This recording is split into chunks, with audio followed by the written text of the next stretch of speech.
Hi, and welcome to the Leviton Answer Series, where we address your most frequently asked questions. My name is Joe, and today we'll be talking about line load reversal when installing GFCI receptacles. Let's start with a brief explanation on what a line and load cable are by taking a look at a typical wall box. If there's only one cable entering the electrical wall box, it's the line cable.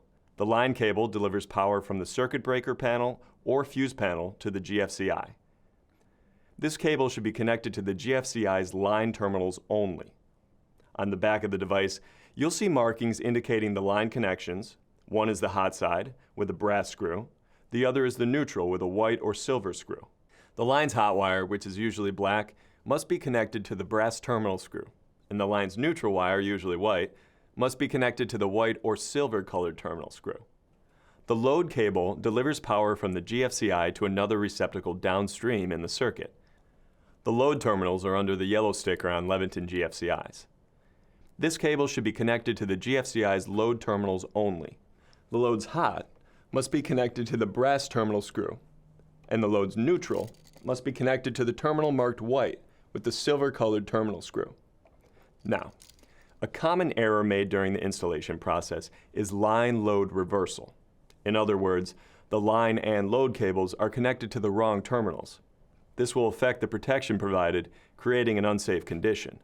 Should this happen, Leviton Smart Lock Pro GFCIs, through a special patented reset lockout feature for added safety, will deny power to the receptacle face and any receptacles downstream from the GFCI. The dual-function indicator light on the face of the device will give you a simple, easy-to-read diagnosis of your outlet's condition. In the line load reversal lockout condition, the indicator light on the face of the Leviton GFCI will be a solid green. However, the device cannot be reset by pushing the reset button. This indicates that the line and load wires are reversed, and no power is available to either the GFCI receptacle face or downstream receptacles. The good news is, it's an easy fix. Just rewire the device correctly, and you'll be good to go. The indicator light can also tell if your GFCI is tripped or experiencing a problem. A solid or blinking red light indicates your GFCI needs attention. Try pressing the test button and then reset button to reset the GFCI. If the device resets, you're good to go. If the GFCI will not reset, or the solid or blinking red light continues, the device must be replaced. If the indicator on the face of the GFCI is not lit, the device is in the trip state. Try pressing the reset button. If the device will not reset, there may not be power present on the circuit.